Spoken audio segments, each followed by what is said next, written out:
السلام علیکم ورحمۃ اللہ مائی ڈیئر لسنرز. آج میں آپ کے سامنے ایک ایسا واقعہ بیان کرنے لگا ہوں جو ایمان افروز اور مسلمانوں کے جذبات کی ترجمانی اس واقعہ میں موجود ہے. تو سلطان نور الدین زنگی، یہ اس دور کی بات ہے. سلطان نور الدین زنگی نے سلطان صلاح الدین ایوبی جیسے سلطان پیدا کیے، اور سلطان صلاح الدین ایوبی کو سلطان نور الدین زنگی نے اپنے گھر میں تربیت دی.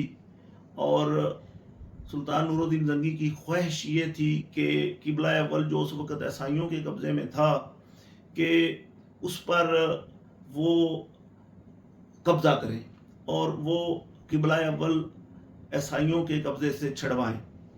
تو سلطان جو اس وقت صرف صلاح الدین ایوبی تھا اور ایوبی خاندان سے اس کا تعلق تھا، تو ہم اس واقعہ کی طرف آتے ہیں. سلطان نور الدین زنگی ایک انتہائی دیانتدار، ایماندار، خوبصورت خوب سیرت انسان تھے اور ملنسار تھے اور انصاف پسند شہنشاہ تھے، بادشاہ تھے. تو ان کو 3 دن مسلسل خواب میں نبی کریم صلی اللہ علیہ وآلہ وسلم کی زیارت ہوئی، اور انہوں نے شکایت کی کہ مجھے دو بندے جو ہیں وہ تنگ کر رہے ہیں. تو جب مسلسل 3 دن ایک ہی خواب آتا رہا اور یہی شکایت آتی رہی، تو اس نے اللہ تعالیٰ کمی کوتاہی معاف فرمائے، تو اس نے اپنے مشیر، نام اس کا مجھے بھول گیا، اس سے مشورہ کیا کہ یہ کیا وجہ ہے. تو آپ کے مشیر نے عرض کی کہ سلطان آپ فوراً مدینہ پہنچیں، اور آپ کو اللہ تعالیٰ کی طرف سے اشارہ آ رہا ہے، الہام آپ کہہ لیں اس کو. تو اپنے خواب کی بنیاد پر بہت سارے تحفے تحائف لے کر اور اپنا اسپیشل ایک فوجی دستہ تھوڑی سی تعداد میں لے کر وہ مدینہ پہنچے. مدینہ اس وقت کسی گورنر کے انڈر ہوتا تھا. تو جب آپ مدینہ میں پہنچے تو آپ نے مدینے میں رہنے والے تمام لوگوں کو دعوت دی اور ان کو تحفے تحائف تقسیم کیے، اور پھر پوچھا کہ کوئی رہ تو نہیں گیا. جب سب اپنے تحفے تحائف لے کر چلے گئے تو آپ نے یہ 2-3 مرتبہ یہی فکرہ دہرایا کہ کوئی رہ تو نہیں گیا.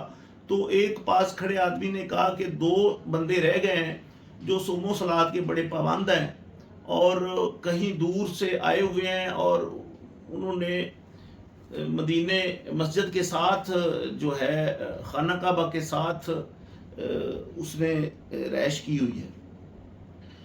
تو آپ نے سلطان نور الدین زنگی نے کہا کہ ان کو بلاؤ. جب ان کو بلایا گیا تو انہوں نے کہا کہ ہمیں کسی انعام اکرام کی ضرورت نہیں ہے، ہم اللہ کے فضل و کرم سے ہمارے پاس اللہ کا دیا ہوا سب کچھ ہے. تو سلطان نور الدین زنگی کو یقین ہو گیا کہ یہ وہی لوگ ہیں. تو پھر سلطان نور الدین زنگی نے حکم دیا کہ ان کو گرفتار کر کے لاؤ. جب گرفتار کر کے لایا گیا اور اسے پوچھ گچھ کی گئی اور اس گھر میں گیا تو وہاں پر ایک قالین کے نیچے سے ایک سرنگ برآمد ہوئی، اور وہ سرنگ جو تھی وہ نبی کریم صلی اللہ علیہ وآلہ وسلم کی قبر مبارک پر کی طرف جا رہی تھی، اور بالکل نزدیک وہ پہنچ چکے تھے قبر کے. اور یہ یہودیوں کا پلان تھا، اور یہودیوں کا پلان کچھ اس طرح تھا کہ وہ توبہ نعوذ باللہ نبی کریم صلی اللہ علیہ وسلم کے جسد خاکی کو وہاں سے اٹھا کر کہیں اور شفٹ کرنے کا ان کا ایک یہودی ہمیشہ سے سازشی تھے، سازشی ہیں اور سازشی رہیں گے. تو اس وقت میں سمجھتا ہوں اس وقت یہ فکرہ ایجاد ہوا، سیسا پلائی دیوار. تو آپ نے سلطان نور الدین زنگی نے حکم دیا کہ خندقیں کھود کر چاروں طرف اور اس میں سیسا پگھلا دیا جائے. تو آج بھی خانہ کعبہ کے چاروں طرف جو ہے وہ سیسا پگھلا کر سیسا پلائی دیوار بنائی ہوئی ہے. اس وقت کی سلطان نور الدین زنگی کے دور کی، نیچے بہت نیچے تک جہاں تک جا کر پانی آ جاتا ہے وہاں سے لے کر اوپر تک سیسا پلائی دیوار بنائی ہوئی ہے. خانہ کعبہ کے چاروں اطراف میں، اور نور الدین زنگی نے حکم دیا کہ ان دونوں یہودیوں کے جو سر ہیں وہ قلم کر دیے جائیں، تو ان کے سر قلم کر دیے گئے، اور سلطان نور الدین زنگی پھوٹ پھوٹ کر رونے لگے اللہ کے حضور کہ اے اللہ، آپ نے ان کروڑوں مسلمانوں میں سے میرا انتخاب کیا، اور ان کے خوشی کے آنسو نکل رہے تھے کہ یہ اتنا بڑا کام اللہ تعالیٰ مجھ سے لے رہے ہیں، اور یہ تاریخ میں ان کا نام ابھی تک لیا جاتا ہے اور لیا جاتا رہے گا۔ نور الدین زنگی ایک ایسے با کردار انسان تھے، اور ایک نیک دل انسان تھے، اور پکے اور سچے مسلمان تھے، اور ایمان والے تھے، دین والے تھے، تقوی والے تھے، پرہیزگار تھے، اور دشمنوں کے لیے بہت سخت جان تھے۔ تو اس کا خواب اس کی زندگی میں تو پورا نہ ہو سکا، شاشین نے ان کو حشیش پلا دی، اور ایک سازش کے تحت وہ میں سمجھتا ہوں شہید ہو گئے، اور اس کے بعد پھر صلاح الدین ایوبی نے قبلہ اول فتح کیا، اور آج پھر قبلہ اول خطرے میں ہے۔ اللہ تعالیٰ فلسطین کے مسلمانوں کو اور قبلہ اول کی حفاظت فرمائے، اور امت مسلمہ کو اس بات پر ایک پیج پر اکٹھا کر دے۔